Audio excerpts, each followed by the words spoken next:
মোটামুটি ভালো একটা অবস্থান তৈরি করে ফেলেছি। এর অন্যতম কারণ কিন্তু প্রবাসী প্লেয়াররাই। ডেকলান সুলিভান এবং ইব্রাহিম নওয়াজ কারো গেম টাইম দেওয়া যেতে পারতো কিনা, আমাদের কিন্তু ওই জায়গাটাতে প্রপার কোনো নাম্বার 9 নেই। রোনান সুলিভান আমাদের সেই অপশনটা হতে পারে। আপনাদের স্বাগত আজকের পত্রিকার পডকাস্টে। আজ আমার সঙ্গে আছেন বাংলাদেশ দলের সাবেক অধিনায়ক, বাংলাদেশ দলের সাবেক স্ট্রাইকার জাহিদ হাসান এমিলি ভাই। আপনাকে আমাদের পডকাস্টে স্বাগত। ধন্যবাদ। এখন আমাদের একটা ফুটবলের খুব জমজমাট আবার একটা সময় যাচ্ছে। 3টা দল একসঙ্গে এমিলি ভাই। বাংলাদেশ জাতীয় ফুটবল দল সিঙ্গাপুরে গেছে এএফসি এশিয়ান কাপ বাছাই খেলতে, ভিয়েতনামের সঙ্গে একটা ম্যাচ খেলে গেছে। বাংলাদেশ নারী আন্ডার-20 দল, তারা নারী এশিয়ান কাপ শুরু করতে যাচ্ছে। আর এই মুহূর্তে আরেকটা টুর্নামেন্ট অনগোয়িং আন্ডার-20 সাব, যেটা বাংলাদেশের ছেলেরা খেলছে মালদ্বীপে। আমি যদি একদম স্টার্ট করি লেটেস্ট একটা ম্যাচ দিয়ে আন্ডার-20, সেই ম্যাচ ঘিরে অনেক আলোচনা। আমরা কামব্যাক করেছি খুব দারুণভাবে, 1-1 গোল ড্র। কিন্তু ম্যাচে সবচেয়ে বেশি আলোচনা এমিলি ভাই ডেকলান এবং ইব্রাহিম নওয়াজকে গেম টাইম দেওয়া নিয়ে অনেক আলোচনা। তো আমরা আগে রোনানকে দিয়ে শুরু করি। এই ছেলেটা, এই খেলোয়াড়টাকে, এই ফরওয়ার্ডটাকে আপনাকে কতটা সম্ভাবনাময়ী মনে হচ্ছে যে ন্যাশনাল টিমের একটা বড় প্রসপেক্ট হতে পারেন তিনি ভবিষ্যতে? আপনি যেটা করেন ইজ ভেরি ইম্পর্ট্যান্ট। দেখেন, লাস্ট 1 বছর আগে থেকে যখন হামজা আমাদের এখানে ইনক্লুড হলো, তারপর থেকে কিন্তু আমাদের বাংলাদেশ ফুটবল ফেডারেশন অনেস্টলি এই প্রবাসী প্লেয়ারদের প্রতি কিন্তু তাদের একটা অন্যরকম ফ্যাসিনেশন তৈরি হয়েছে। এবং এটার অন্যতম কারণ হলো প্রবাসী প্লেয়াররা আসাতে আমাদের এখানে জাতীয় দলগুলো উপকৃত হচ্ছে, স্পেশালি ইন্টারন্যাশনাল এরিনাতে।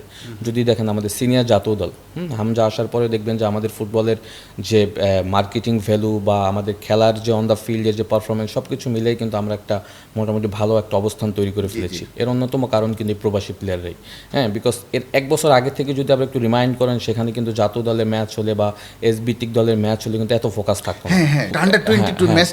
আমরা এই যে আপনি যে কোশ্চেনটা করেছেন যে তাদের গেম টাইম ডেকলান সুলিভান এবং ইব্রাহিম নওয়াজ কারো গেম টাইম দেওয়া যেতে পারতো কিনা, অবশ্যই দেওয়া যেতে পারতো। দেওয়া যাওয়ার মানে গেম টাইম বেশি হওয়ার অন্যতম কারণ ছিল, কারণ আমরা পাকিস্তানের সাথে জেতার পরে ইন্ডিয়া যখন পাকিস্তানকে হারিয়েছে, আমরা কিন্তু অলরেডি কোয়ালিফাই করে ফেলেছিলাম, আপনারা জানেন, সেমিফাইনালে। হ্যাঁ, তো এই ম্যাচটা যেটা হয়েছে যে টিমের ফরমেশন বলেন বা টিমের স্ট্র্যাটেজি মেনটেন করার জন্য হয়তো স্টার্টিং 11 আপনি দিয়েছেন, সেটা হয়তো আপনার জায়গাতে আপনি রাইট। স্টাফ যারা রয়েছে কোনিং স্টাফ, এটা আমি সমর্থন করি যে সেমিফাইনালে হয়তো টিম কম্বিনেশন সাজানোর জন্য আপনি সেম স্টার্টিং 11-এ রেখেছেন রোনানকে 11-এ রেখে। হ্যাঁ, বিকজ রোনান লাস্ট ম্যাচে, প্রথম ম্যাচে পাকিস্তানের সাথে যে পারফরমেন্স করেছে, তাকে কিন্তু আপনি আর বসানো কিন্তু হয় না, সে তার জাত চিনিয়ে নিয়েছে ওই ম্যাচেই। তারা যেহেতু ট্যালেন্ট প্লেয়ার দেখেই তো আপনি তাদের স্কোয়াডে নিয়েছেন।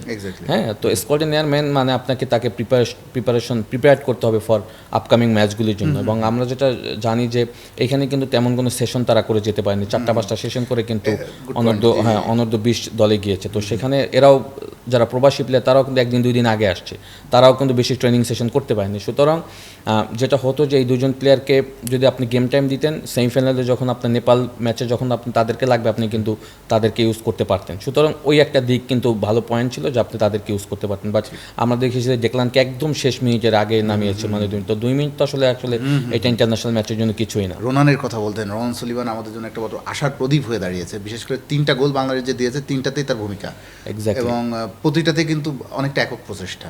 আপনি তো একজন নিজের স্ট্রাইকার ছিলেন, বাংলাদেশ একজন ভালো মানের, আমরা প্রায় বলি এই মুহূর্তে একটা ভালো গোলদাতা দরকার বাংলাদেশ ন্যাশনাল টিম। রাইট, সেক্ষেত্রে রোনান কতটা একটা আশার প্রদীপ হতে পারে আমাদের জন্য? অবশ্যই। দেখেন, আমরা কিন্তু একটা পজিশনে সব সময় স্ট্রাগল করছি লাস্ট অনেক বছর ধরে। হ্যাঁ, এবং আমি যখন খেলেছি বা আমরা যখন খেলেছি, এর আগে আলফাজ ভাই, নকিব ভাইরা যখন খেলেছে, যারাই খেলেছে, আমাদের এই পজিশনটাতে কিন্তু আমরা খুব যে ভালো পারফরমেন্স করে আমরা আমাদের কেরিয়ার শেষ করছি তাও কিন্তু না। হ্যাঁ, আমার হোল কেরিয়ারে 17 গোল হওয়া উচিত ছিল 30 থেকে 40টা। সুতরাং ওই জায়গাটা তো আমরা স্ট্রাগল করছি। এবং it's not only senior team, এসবিটিক দলগুলি তো আমাদের কিন্তু ওই জায়গাটাতে প্রপার কোনো নাম্বার 9 নেই। তো সেখানে রোনান সুলিভানের যদি দেখেন ফার্স্ট ম্যাচ এগেইনস্ট পাকিস্তান, সে কিন্তু সাবস্টিটিউট নেমে কিন্তু 2 গোল করেছে, সে কিন্তু স্টার্ট করেনি। হ্যাঁ, এবং তারপর থেকেই কিন্তু খেলার মোমেন্টাম চেঞ্জ হয়ে গেছে, এবং তার timing of fate, timing of run, on পজিশনে যাওয়া, সব কিছু আমার কাছে মনে হচ্ছে দুর্দান্ত। এবং এখন যদি আপনি ইন্ডিয়ার ম্যাচে দেখেন, যেটা সেট পিস নিয়েছে, কর্নার কিক সেট পিস, আমি বলবো যে দেখেন, প্লেয়ার কিন্তু 2টা দলে যখন 22 জন প্লেয়ার খেলে, তখন আপনি কিছু প্লেয়ার আলাদা হয় কখন জানেন? দেখবেন যে কারো দেখবেন যে বল কন্ট্রোল এত ফ্যান্টাস্টিক, কারো দেখবেন ডেলিভারি এত ফ্যান্টাস্টিক, কারো দেখবেন যে পজিশন নেওয়াটা এত সুন্দর। হ্যাঁ, এরাই কিন্তু আলাদা হয়ে যায় মানে এই 22 জন প্লেয়ার থেকে। হ্যাঁ, বেস্ট প্লেয়ার যাদেরকে আমরা বলি। So Ronan Sullivan that player. আমার কাছে মনে হয়েছে যে আপনি যখন যে কর্নার থেকে যে সেট পিসটা ডেলিভারি করেছে, হ্যাঁ, রিয়াদ যে ফিনিশ করেছে অসাধারণ, বাট ডেলিভারিতেই কিন্তু আপনার 60% গোল হয়ে গিয়েছে। হ্যাঁ, হ্যাঁ, সো আমি বলবো যে অসাধারণ স্ট্রাইকার। আমি সবসময় একটা কথা বলি, আমাদের যেহেতু পাইপলাইনে স্ট্রাইকার নাই এবং সিনিয়র জাতীয় দলে আমরা স্ট্রাইকিং পজিশনটাতে আমরা স্ট্রাগল করছি, রোনান সোলেমান আমাদের সেই অপশনটা হতে পারে, বাট এটা কিন্তু মেনটেন করতে হবে। আমরা হামজাকে যেভাবে ট্রিট করছি, আমরা রোনানের প্রতিও যেন সেভাবে ট্রিট করি, তখন কি হবে, তখন আপনি যে স্ট্রাইকিং পজিশনটাতে কিন্তু আমাদের এই অপশনটা তৈরি হবে এবং সে কিন্তু আপনাকে একটা দীর্ঘদিন আপনাকে সার্ভিস দিতে হবে। অ্যাট দ্য সেম টাইম আর একটা ব্যাপার হলো যে হি ইজ ভেরি ইয়ং, তার অনেক সময় রয়েছে। আমি যেটা চাইবো সেটা হলো যে আন্ডার-20 খেলার পরে হয়তো সে তার দেশে চলে যাবে, বাট আপকামিং যে যদি সিনিয়র টিমের ম্যাচও থাকে, তখনও যদি তাকে আপনি পাইপলাইন আমাদের সাথে স্কোয়াডের সাথে রাখেন, আমার কথা হচ্ছে মূল স্কোয়াডে রাখেন, স্কোয়াডে মানে 30 জনের স্কোয়াড রাখেন বা যে ট্রেনিং ক্যাম্প হয় সেখানেও যদি তাকে আপনি সাথে সাথে তৈরি করেন, এটা কিন্তু আমাদের জন্য ভালো হবে। বাংলাদেশ সেমিফাইনাল নিশ্চিত করলো নেপালের সঙ্গে ম্যাচ 1 এপ্রিল। আবার কালকে ম্যাচে একটা উত্তেজনা দেখলাম, আমাদের কোচ নিষিদ্ধ হয়ে গেলেন, মানে লাল কার্ড পেয়েছেন যেহেতু, নেক্সট ম্যাচে তাকে আমরা পাবো না আবার। তো এটা আমাদের জন্য কতটুকু ক্ষতি হলো আর কি, মানুষ কোচকে হারানো?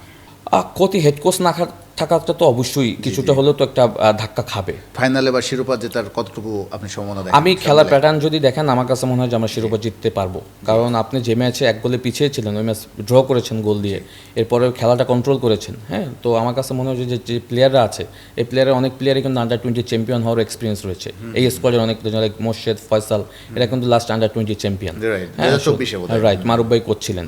সুতরাং এই দলটাতে কিন্তু ওই ধরনের প্লেয়ার এবং রোনান সোলেমান, ডেকলান, তারপরে ইব্রাহিম নওয়াজের আশা পর কিন্তু দল আরও স্ট্রং হয়েছে। হ্যাঁ, সুতরাং এই দলটা চ্যাম্পিয়ন হবে এটা আমি আশা করি। বাট আপনি যেটা বলেন যে কোচিং স্টাফদের এখানে অনেক দায়িত্ব রয়েছে এবং মার্ক কক্সকে নিয়ে কিন্তু আসলে অনেক আলোচনা সমালোচনাও রয়েছে। হ্যাঁ, বাট সেই দিকটা একদিকে রেখে আমার কাছে মনে হচ্ছে যে কোচিং স্টাফের বাইরে যারা রয়েছে, আমাদের লোকাল কোচ যারা রয়েছে লাইক মিশু, গোলকিপার বিপ্লব ভাই, তারপর হলো রিদন ভাই, যারা রয়েছে তাদের এখন মেইন দায়িত্বটা নিতে হবে। প্লেয়ারদেরকে মোটিভেট করতে হবে, প্লেয়ারদেরকে থেকে বেস্ট ফুটবলটা আপনার বের করে আনতে হবে। এখানে আসলে যত কন্ট্রোভার্সি হোক, যত কথা হোক, এগুলি এক সাইডে রেখে আপনাকে মেন পারফরমেন্সের দিকে ফোকাস দিতে হবে। অ্যাট দ্য সেম টাইম আপনি যদি পুরো গেম প্ল্যানটা প্লেয়ারদেরকে দিয়ে এক্সিকিউট করাতে পারেন, আমাদের প্লেয়ার যদি ট্যালেন্ট রয়েছে, আই হোপ আমরা এখান থেকে চ্যাম্পিয়ন হব।